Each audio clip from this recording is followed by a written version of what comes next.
music as to me taking music to the people. Like that's where you kind of lose. I think you lose your edge when you start like molding your music to fit other people. And that's not why they got into you in the first place. They came to your music. They discovered your music, and you built your fan base up that way. If you were to sell out and start doing like just all like banging hard tracks because you know the kids like banging hard stuff, then that to me is not cool. So there's a fine line between artistic integrity and making your fans happy. So with this particular track and a lot of other tracks on the album, I geared it towards the dance floor. So in my mind, I mean in the back of my mind, I'm saying, okay, well I want this to fit the dance floor, and the best style to represent that would be to like have like 32 bar intro, and with a breakdown, and then here comes everything, and then you bring it back with a punch, and then so I hope I explained myself right. Yeah. Now, in relation to that, I mean, it seems like a movement, maybe like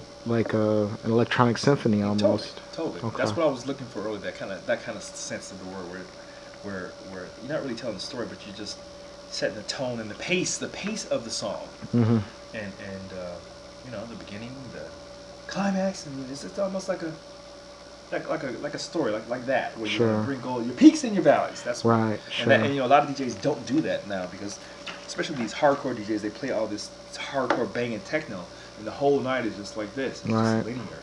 Whereas I try to play, some banging stuff, and then you bring it down. So at the end of the night, you can tell where the peaks and the valleys were, and not be so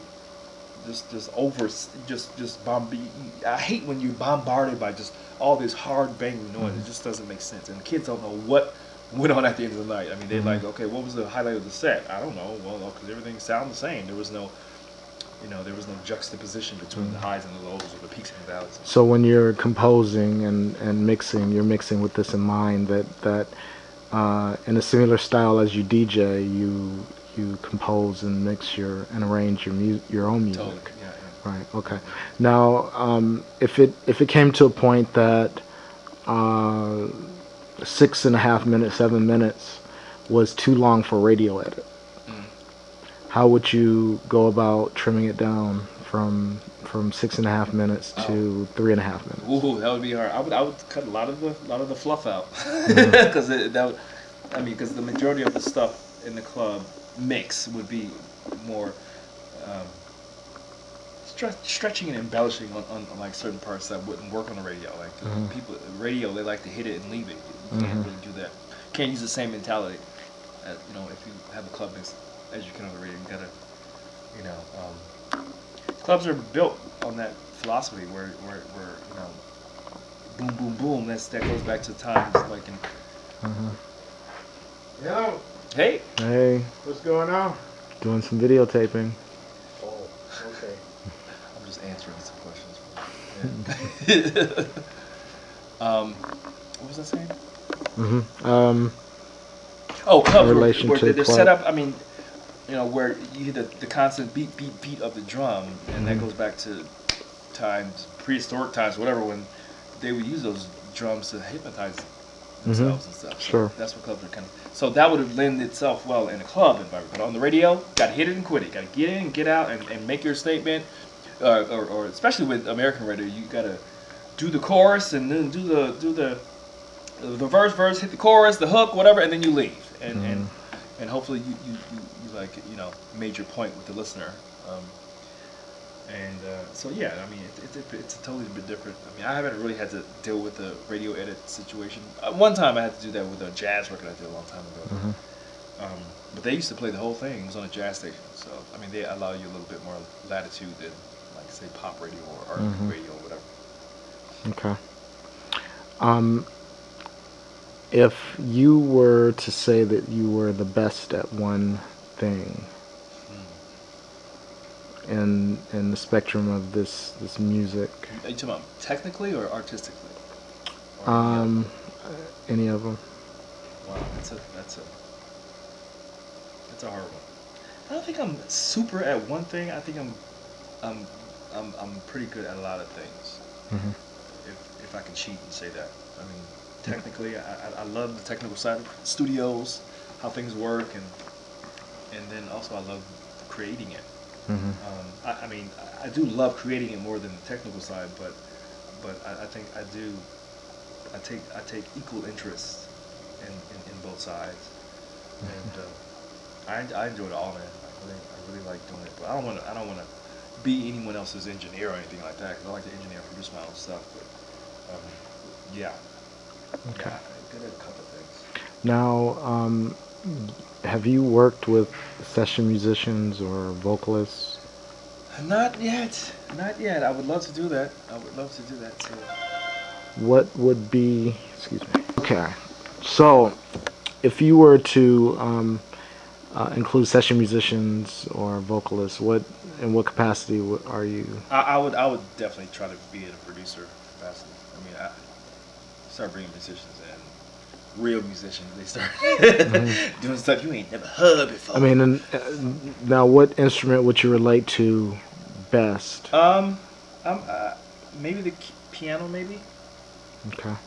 keys, Rhodes, or whatever. I don't know, but I mean, everybody has their,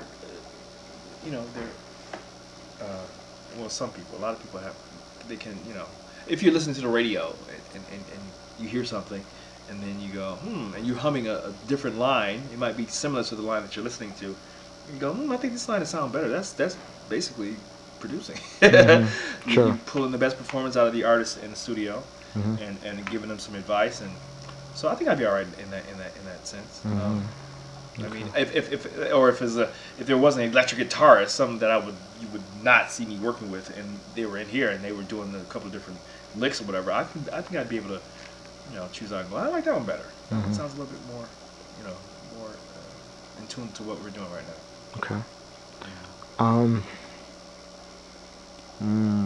I had another question earlier, but I can't remember it.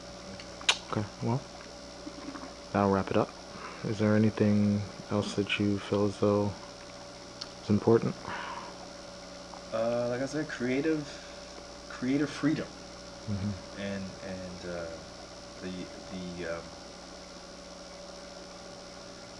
not being afraid to be able to step outside the box, Mm-hmm.